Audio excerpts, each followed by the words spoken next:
So, welcome to the Gurukul. Our today's lesson is from testing to digesting.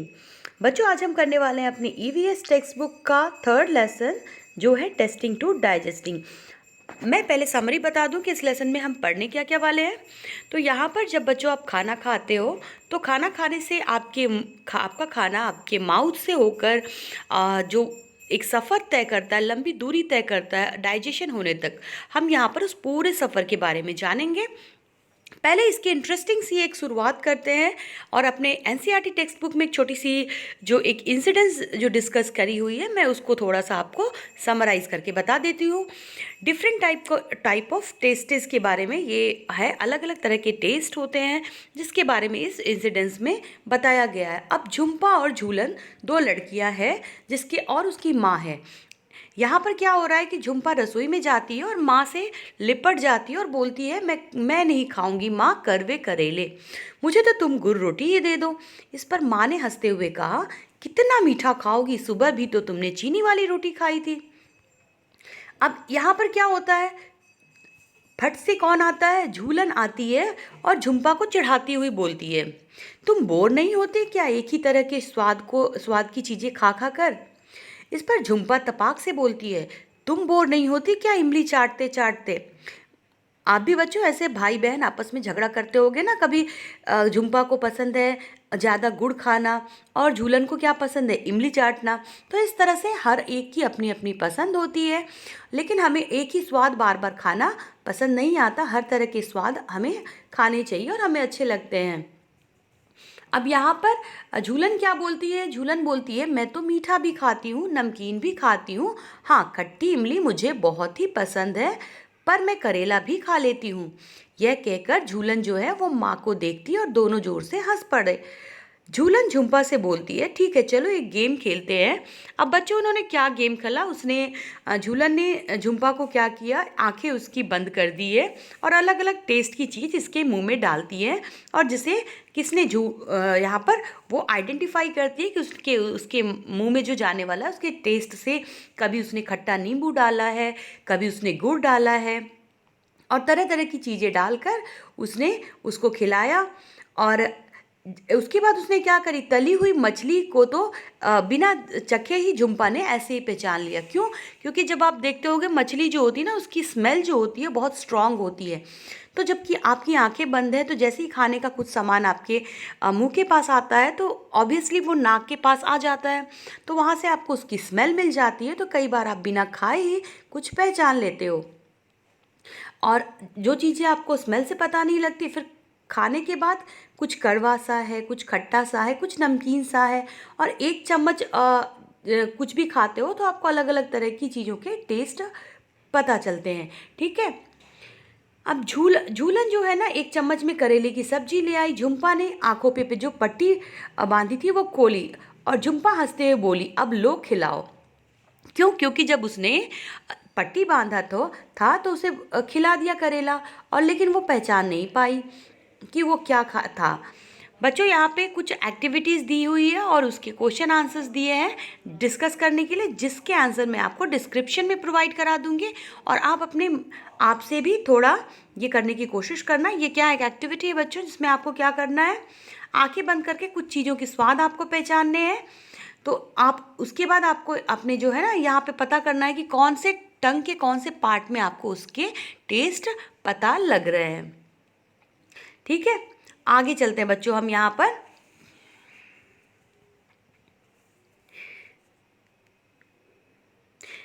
ऐसा जानते हो क्यों होता है, जब हमारे टंग जो होते हैं ना जीभ के अलग अलग हिस्से में अलग अलग तरह के टेस्टिंग बर्ड्स होते हैं, जिसकी वजह से क्या होता है हमें अलग अलग पार्ट में अलग अलग तरह के टेस्ट का पता लगता है। चलो अब देखते हैं यहाँ पर कुछ लोग आपने सुना होगा बोलते हुए कि खाना धीरे धीरे खाओ, ठीक से चबाओ, अच्छे से पचेगा। कभी आपने सोचा है कि वह ऐसा क्यों कहते होंगे?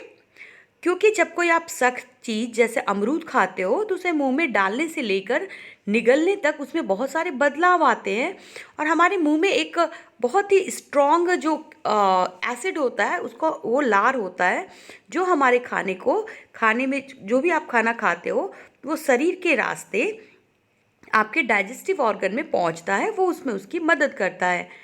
और आपको क्या लगता है कि ये खाना कहाँ कहाँ जाता होगा? चलो हम जानेंगे यहाँ पे कि आपका खाना कहाँ कहाँ जाता है। आपने देखा है आप और आपका फ्रेंड एक जैसा दिखता है या अलग अलग दिखता है? क्या आपने किसी को कभी कहते सुना है कि मेरे पेट में चूहे कूद रहे हैं? तो आपको क्या लगता है बच्चों, क्या आपके पेट में सचमुच चूहे कूदते हैं? नहीं ना, पेट में तो चूहे हो ही नहीं सकते। तो ऐसा क्यों होता है हम देखेंगे यहाँ पर। और यहाँ पर एक डायग्राम है बच्चों। आपने कभी ऐसे ऐसे कुछ बातें हैं ना, आपने हमेशा सुन रखी होगी। जैसे कि यहाँ पर क्या बोल रहे हैं, when I am hungry my head x. तो जब भूख से मेरे सर में दर्द हो जाता है। और दूसरा बच्चा बोला I get angry easily when I am hungry. तो जब मुझे भूख लगती है मुझे गुस्सा आ जाता है। When I am hungry I feel tired. कोई दूसरा बच्चा बोल रहा है मैं भूखा होता हूँ तो अपने आप को थका हारा सा महसूस करता हूँ। फिर यहाँ पर एक लड़की है जो क्या बता रही है, when my sister is hungry she cries. जब बहन को भूख लगती है तो वह रोने लग जाती है। उसके बाद एक डॉग है जो छोटा सा पपी है, वो क्या बताता है, I cry too when I am hungry. जब मुझे भूख लगती है मैं भी रोता हूँ। बच्चों यहाँ पर हमने कभी, आपने भी देखा होगा, कभी कोई बीमार होता है तो उसे ग्लूकोज चढ़ाया जाता है, डॉक्टर उसे इस तरह से हॉस्पिटल में करते हैं। तो एक लड़की है यहाँ पे नीतू, जिसको क्या हुआ, पूरे दिन उल्टी होती रही, साथ में उसे दस्त भी हो गए वॉमिटिंग होने के बाद। और चूंकि उससे बहुत सारे लूज मोशन हुए और वॉमिटिंग हुई, जिसकी वजह से वो वीक हो गई। अब कुछ भी खाओ, अगर खाती पीती थी तो उसे उल्टी हो जाती थी। फिर उसके जो पिताजी हैं उसे लेकर पानी और नमक चीनी का घोल पीने के लिए दिया। तो डॉक्टर के पास वो जाने के लायक बिस्तर से उठी। जैसे ही उठी वो चक्कर खाकर गिर पड़ी। फिर वो उसको गोद में उठाकर डॉक्टर के पास ले गए। डॉक्टर ने नीतू को क्या किया, अस्पताल में भर्ती होने को कहा ग्लूकोज चढ़ाने के लिए। यह सुनकर नीतू सोच में पड़ गई कि स्कूल में के जो गेम पीरियड होता है वो गेम टीचर ने कई बार ग्लूकोज पीने को दिया है, लेकिन अब ग्लूकोज चढ़ाना क्यों है। जब डॉक्टर आंटी आती है तो डॉक्टर आंटी ने उससे कहा खाना और पानी शरीर में ना रुकने की वजह से तुम्हारे शरीर में कमजोरी आ गई है और तुम्हारा पेट खराब हो गया है। अब ग्लूकोज चढ़ाने से बिना खाए पिए तुम्हें जल्दी से एनर्जी मिल जाएगी और तुम फिर से अपना काम कर पाओगी। यहाँ पर है एक छोटी सी पोएट्री, कहानी खिड़की वाले पेट की और मार्टिन्स विंडो। चलिए मार्टिन्स विंडो क्या कह रही है कि here is an old story it seems so funny there was a window in Martin's tummy. So एक कहानी एक अनोखे पेट की, पेट में था छेद और कहानी है छेद की। क्या है छेद में कि so actually by mistake Martin was shot right in the stomach. It bled a lot. The wound slowly healed and was covered by skin, but the hole was still there. You could peep right in. Oh, what a chance for doctors to study what happens to the food inside the body. The story seems odd, but it is really true. The secret of Martin's stomach helped us all, me and you.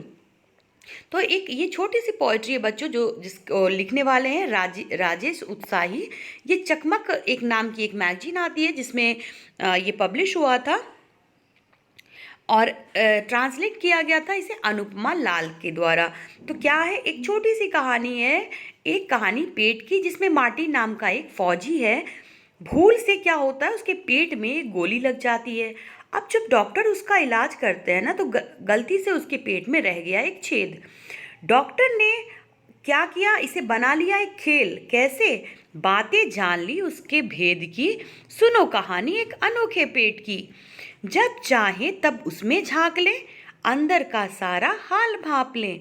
क्या खाया, क्या चबाया, क्या नहीं पचा, क्या पचाया, कर सकते थे यह मीन मेक भी, सुनो कहानी एक अनोखे पेट की।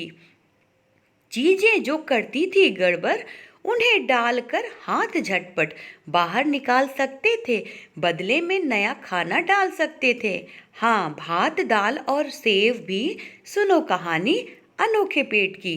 खिड़की जैसे छेद वाले पेट की, इसके उसके सबके पेट की, कहानी यह हमने नहीं गढ़ी, वर्षों पहले सच्ची थी घटी। पढ़ो कहानी एक अनोखे पेट की, पेट में था छेद, कहानी छेद की। बच्चों बहुत ही अच्छी कहानी है। ये क्या हुआ, ये इंसिडेंट्स मैं आपको बताती हूँ। Story a stomach with the window. तो पहले हमने एक पोएम पढ़ा इसी स्टोरी का, अब इसी की रियल स्टोरी क्या है वो आप जान लो। देखो बच्चों, यहाँ पे स्टोरी दे रखी है, मैं आपको इसकी समरी बताती हूँ कि यहाँ पर जो कविता आपने पढ़ी वो जिस फौजी के बारे में थी। दरअसल क्या हुआ, 1822 में 18 साल का था ये फौजी और बहुत तंदुरुस्त था। लेकिन जब गोली से जख्मी हुआ तो डॉक्टर बोमोंट थे, वो उनके पास ले जाया गया। डॉक्टर ने क्या किया, मार्टिन को अच्छी तरह से मरहम पट्टी की।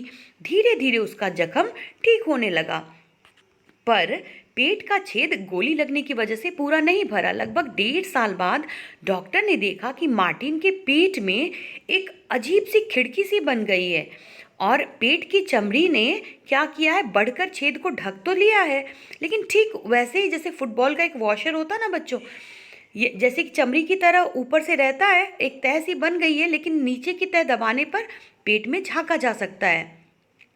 अब छेद में ट्यूब डालकर पेट का खाना बाहर भी निकाला जा सकता है था। अब क्या था, डॉक्टर बोमोंट जो थे वो मार्टिन का ये अजूबा पेट क्या मिला, जैसे उनको एक खजाना मिल गया। अब सोच सकते हो कितना समय लगाया होगा उन्होंने इस पेट के साथ प्रयोग करने में। देखो कुछ ऐसा हुआ, ये तस्वीर देखो आप ध्यान से, बिल्कुल ऐसा ही हुआ था। 9 सालों में मार्टिन कुछ काम भी करते रहे, उनकी शादी भी हुई। उस समय तक वैज्ञानिकों को ये मालूम था कि पेट में डाइजेशन की जो प्रोसेस होती है ना वो कैसे होती है, ये तो पता था। पेट में जो डाइजेस्टिव जूसेस होते हैं उनका क्या काम होता है और वे हमारे डाइजेशन में किस तरह से हेल्प करते हैं, क्या वो खाने को जो है ना लिक्विड बनाने के लिए, तरल बनाने के लिए ही होते हैं। तो पहले उन्होंने ये देखना चाहा कि जो हमारे पेट जो होते हैं उसके डाइजेस्टिव जूस को बाहर निकाला, एक ग्लास में निकाल लिया और खाने की कोई चीज़ डुबो कर उसमें रख दी जाए तो क्या वो पड़ी पड़ी पच जाएगी, उसमें उसका वो भी डाइजेस्ट हो जाएगी। इसके लिए उन्होंने क्या किया, एक एक्सपेरिमेंट किया है। उसने पेट में एक ट्यूब डाला और कुछ ऐसे डाइजेस्टिव जूसेस को निकाला। फिर 10 करीब 10 मिलीलीटर जूस जो है ना एक उबलती हुई मछली की जो 20 टुकड़े डाले। सुबह उसने 8:30 बजे रख दिए इस ग्लास को और सेम टेम्परेचर दिया गया जितना जो है ना वो पेट के अंदर रहता है। सो अराउंड 30 डिग्री जो है सी टेम्परेचर होता है, 30 डिग्री सेंटीग्रेड टेम्परेचर होता है हमारे बच्चों पेट के अंदर, उतनी ही टेम्परेचर दी गई उसे बाहर भी। तो उन्होंने देखा कि दोपहर के 2 बजे तक मछली के सब टुकड़े पूरी अच्छी तरह से उस डाइजेस्टिव जूस में घुल चुके थे। फिर उन्होंने क्या किया, इसी तरह कुछ और भोजन पेट के डाइजेस्टिव जूस में रखा और वही उन्होंने मार्टिन को खिलाया। अलग अलग फूड को डाइजेस्ट होने में अलग अलग टाइम लगा और कितना टाइम लगा उसकी उन्होंने एक चार्ट बना ली। तो बच्चों ये जो चार्ट दे रखी है ये अलग अलग फूड आइटम्स की है, जो यूजुअली टाइम कितना लगा उन्हें, अगर वो स्टमक के अंदर थे तो उसमें कितना घंटा लगा उसे डाइजेस्ट होने में, और जो डाइजेस्टिव जूस उन्होंने ग्लास में रखा था सेम टेम्परेचर पर, वहाँ कितना टाइम लिया, वो यहाँ पर उन्होंने एक चार्ट बना करके मेंशन किया। आप इस चार्ट को अच्छे से देख लो। अब आप क्या सोचते हो, क्या फ़ायदा होता है पेट का? यहाँ पर डॉक्टर बोमोंट ने मार्टिन के जो खिड़की वाले पेट के सहारे जो है ना कई तरह के हमारे डाइजेशन के जो है ना रहस्य खोल दिए। उन्होंने ये जो चार्ट बनाया, इसमें देखा कि जो हमारे स्टमक के अंदर है ना वो खाना जल्दी डाइजेस्ट होता है बाहर की अपेक्षा। तो जल्दी डाइजेशन के लिए हमारा पेट खाने को क्या करता है, खूब घुमाता है, हिलाता है। तो ये वो सब देख पाए कि जब मार्टिन दुखी या परेशान होता था ना तो उसका खाना ठीक से नहीं डाइजेस्ट होता था। और यही नहीं, उन्होंने एक बात ये भी बताया कि हमारे जो स्टमक होते हैं ना उसका जो डाइजेस्टिव जूस होता है वो एसिड की तरह होता है। क्या आपको किसी ने कहते सुना है कि हमारे पेट में एसिडिटी हो गई है? ऐसा आपने सुना होगा, खासकर जब वो ठीक से खाना नहीं खाते हो। तो बच्चों जो उनकी जो साइंटिफिक ये जो डिस्कवरी थी उसको दुनिया के सभी साइंटिस्ट ने बहुत सराहा और फिर कितने जो अलग अलग तरह का प्रयोग किए गए दुनिया के हर कोने में। अब क्या कहा आपने, पेट में गोली मारकर? नहीं भाई नहीं, ऐसा नहीं किया गया। बाद में होने वाले जो एक्सपेरिमेंट थे ना, वो किसी के पेट में गोली मारकर नहीं किए गए, बल्कि जो दूसरे साइंटिस्ट थे उन्होंने मशीनों की सहायता से किया। तो कहो कैसी लगी मार्टिन के पेट की या फिर आपके पेट की कहानी बच्चों?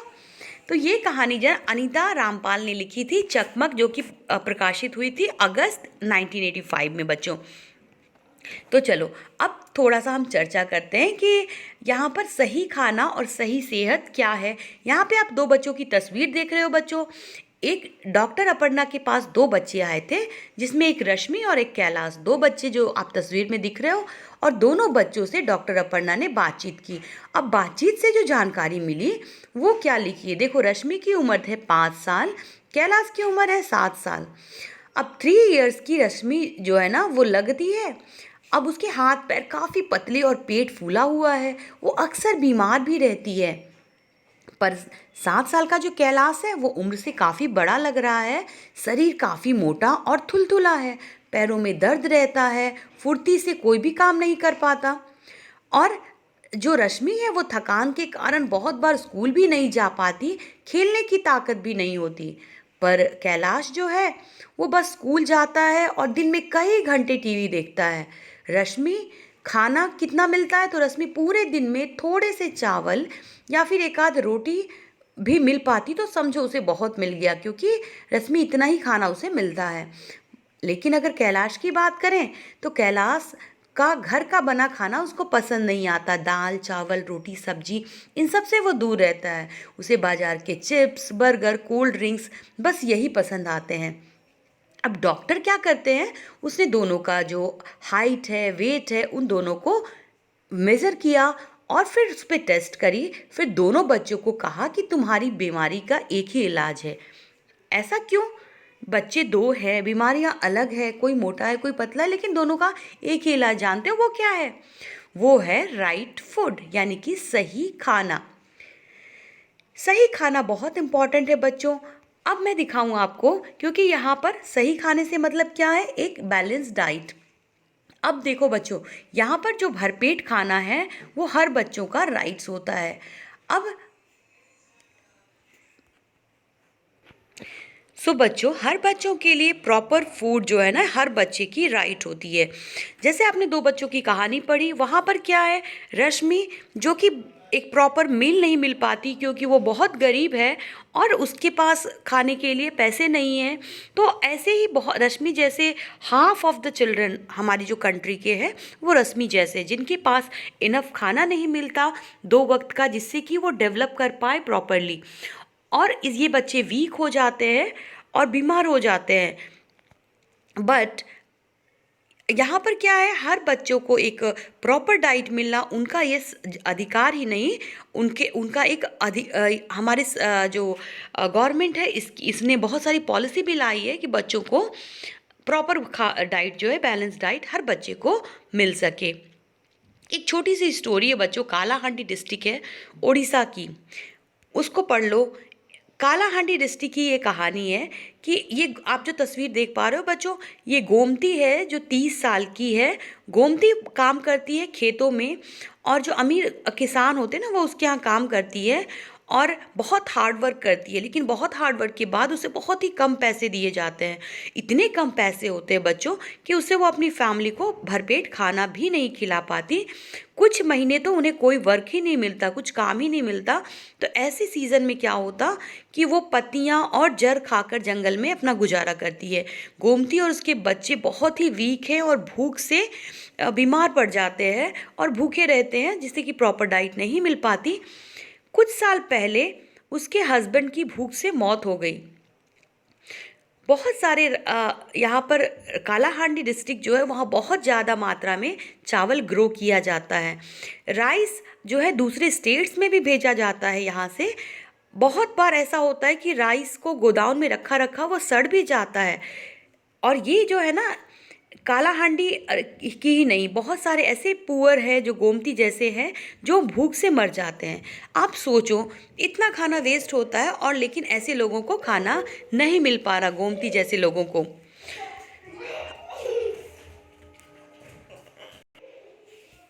सो बच्चों, ये था हमारा लेसन टेस्टिंग टू डाइजेस्टिंग। हमने बहुत कुछ सीखा इस लेसन में। आई होप आपको लेसन अच्छी तरह से समझ में आया होगा। और बहुत सारे ऐसे सोशल इशू भी है इस लेसन में कि थ्रू मैंने आपसे डिस्कस किए। जैसे कुछ बच्चों को ज़रूरत से ज़्यादा खाना मिलता है, जो अपने खाना खाने को पसंद नहीं करके फास्ट फूड खाते हैं। और कुछ बच्चे ऐसे हैं जिन्हें 2 वक्त का भोजन भी नहीं मिल पाता। तो कहीं ना कहीं हर बच्चे को का एक राइट होता है कि उसे प्रॉपर फूड दिया जाए और प्रॉपर फूड मिले। आशा करती हूँ आप भी, आपके आसपास अगर कोई ऐसा भूखा बच्चा हो और अगर आपके पास खाना बच रहा है तो आप ऐसे किसी बच्चे को फीड करा दें इंसानियत के नाते। तो जल्दी मिलेंगे अपने नेक्स्ट लेसन में। अगर इस लेसन में आपको कोई भी डाउट रह गया हो तो आप कमेंट करके पूछ सकते हैं, और इसके सारे क्वेश्चन आंसर आपको डिस्क्रिप्शन में प्रोवाइड करा दूंगी, जहाँ से आप इसे नोट करके अपने नोट्स तैयार कर लेना।